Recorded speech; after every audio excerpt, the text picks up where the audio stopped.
Man, we got a lot. It's been a few days, family. So we want to get to your, number one hip hop stories. But first, before we get started, we want to encourage everybody to go ahead and hit the like button and make sure you share this video, family. We definitely appreciate it. I've been doing a heck of a job, quickly. Well, yesterday we was chilling, sitting in the house, and we all seen that our brother, man, this is very disappointing, for Jim Jones, was actually, I'll give you the backstory. Now, according to police, this Coweta County Sheriff, which is down there in Georgia, they conducted a traffic stop on a Mercedes SUV.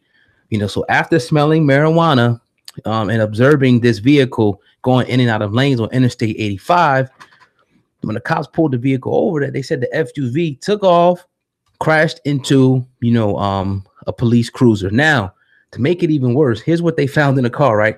They found 2 pill bottles, 31 oxycodone pills, a container of marijuana, some vaporizers, and 2 loaded handguns. Now, the problem with the situation is nobody is claiming the handgun. The only thing Jim Jones is claiming is that the oxycodone pills were his.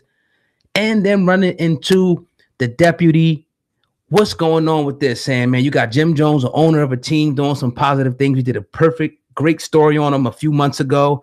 And now there's Sam, man, what's going on with my man Jim Jones? Wrong place at the wrong time with this bad decision, man. What's going on? This pisses me off, man. This really does, because I honestly was on the verge of talking to you and having discussion with you, telling you in particular, this dude Jim Jones is probably a good 5 to 10 years away from sitting in the conversation with your Diddy's, your Jay-Z's, your 50 Cents, your Dr. Dre's, your Birdmans, the moguls within hip hop, because of the decision making and the moves that he were making. We also did a video on his brother Juelz Santana, and why he's making the moves that he's making, and why he couldn't kind of follow suit with his brothers Jim Jones and Cameron. Why couldn't he? We see Jim Jones, the owner of the Richmond Rough Riders. We heard him on the Breakfast Club talking about how he's trying to integrate hip hop with this ownership shit. We talked about how big of a deal it was for someone like a Jim Jones to have ownership, and how crazy it was. We didn't know about it, and it encouraged us to kind of do it. We had a CEO conversation, if you will, that day. It really had us motivated. So to see something like this really just hurts me and bothers me, because I really hope for real good things for him. I really wanted to see it. I really wanted to see him win. And whether he gets a slap on the wrist or not is really a black eye on Jim Jones. Now let's just talk about the facts at hand. You have 2 bottles of prescription oxycodone pills, one that he claimed, correct? He has 2 guns, one of them being stolen back in March. That's been stolen back in March. You have a vehicle which eluded the officers and then hit a vehicle in Georgia. It doesn't look good. Now you have no one claiming it. 3 people in the car. Someone's going to take the rap. Someone's going to get all of them charges. All of them. You have Jim Jones with Cameron, with Juelz. They're about to set up for the Dipset tour, about to hit next couple of months. You see Juelz Santana, judge granted him the first 5 shows with the ankle bracelet and with his mom's supervision. So he's all in a fucked up situation. This just, this bothers me, man. I want to ask you, what do you see the end result being for Jim Jones? Do you see it as being a slap on the wrist, or do you see something more serious happening for our brother Jim Jones? Well, like we was talking, in a pre-production meeting, somebody besides Jim Jones, he's a cash cow here. Somebody's going to have to take, the rap for him. Now, the good thing about the situation is the prescription, bottle was, he had a script for that.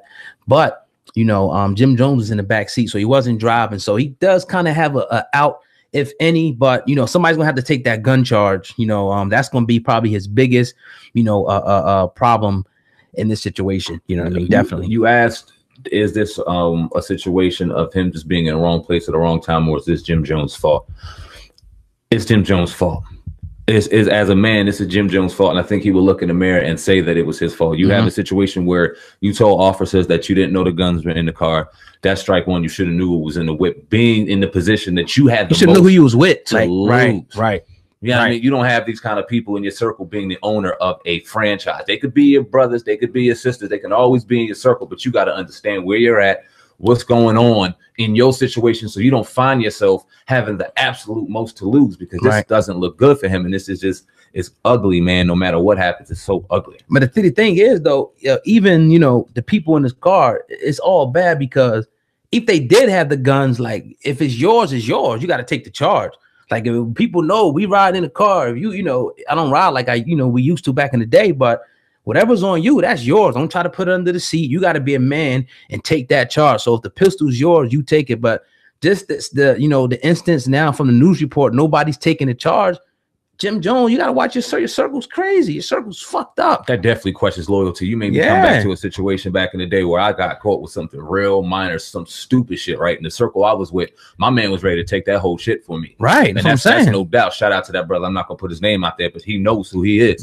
He was ready to take that whole joint for me, but they were ready to get him and me on the same charge. So like, I'm not gonna let you eat it and I gotta eat it too. Like, let me go ahead and do it, pay the fine and get the fuck up out of there. But it does question, like, you know it's yours. Why you ain't going there and manning up or being an adult and taking care of that situation, knowing that this brother behind you has the most to lose? Where's your loyalty at, man? Right. And Jim Jones being in a situation where you've road fucked up, you've done that, you've been there. You should be in a different kind of status and state in your evolution. Why are you riding with these kind of people still, man? And I'm not trying to downgrade the people he was with, but if you're making these kind of decisions, you got to be questioned, man. It's fucked up. Yeah. Do you any chance of this being some type of conspiracy or setup or anything? Because I've seen a lot of people, saying, "Oh, he got set up," or this, that. You think any? No, not. I don't want to say that yet, but if only way that you can kind of start raising that question is if Jim Jones starts raising the question. Obviously, the guns were found. So he said the guns weren't his. He didn't say anything shady business as far as guns. He said the one oxycodone bottle was his. He didn't fess up to anything. So everything that's coming out is almost leading up kind of right parallel to what Jim Jones is saying. No. He's not coming out saying anything crazy yet. He's not saying that it wasn't the lawyers. Nothing. There's nothing to scream and set up. Well, let me I want to read this part here that Jim Jones actually said. He said Jim Jones actually claimed that the female companion was the driver of the car, and he actually was telling her to pull over, and she said she was incoherent, maybe drunk or whatever. So, he might have it out here, but I don't know, man. It's crazy. Now, what do you say to those people out there that's gonna call Jim Jones a snitch? Jim Jones told, Jim Jones did this, because it's gonna be out there. I mean, I went on live shout out to the people at Viral Hip Hop News last night who stuck with me, doing my couple minutes of Jim Jones commentary, and a lot of people are like, damn, Jim Jones told, Jim Jones did this, and I think that's kind of ignorant. What the fuck? You sitting in the back seat and you telling somebody to stop?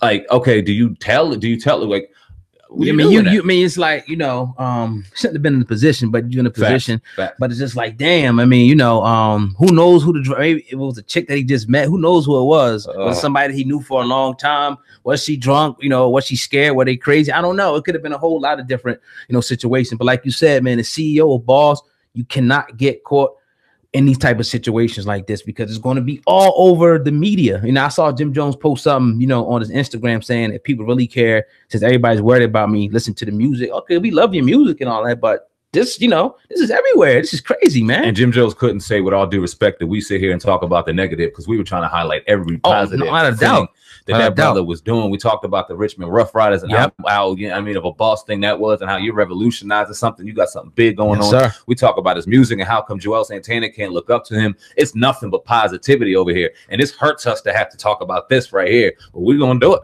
Got to take that charge. Y'all better take that charge for Jimmy. Jimmy's the cash cow. Y'all need to go sit down. He pay for y'all books. You come out if y'all cool like that, but Jimmy's the cash cow. You can't have him going to prison, especially if he ain't got, if those weren't his guns. Right, take up his shit. And my intuition says he's going to be good. First of all, he got the money to fight it. God, hopefully, his prints weren't on the guns or nothing like that. Hopefully, they won't find out like that. He should be good. At the end of the day, maybe probation or something, but you never know, man. We'll see. We hope for the best. See, because something could turn different. Maybe one of the guys might say you never know what might happen from here. So we will keep you updated. If there are any more developments, definitely in this story. You're listening to the Uncensored Truth Podcast with your brother Old God and Sandman. I want to implore everybody to go up top, hit the like button, and make sure that you share this video. And the great part about it, you could do it while you're watching the new content that we're put up right now. Because this story right here is crazy.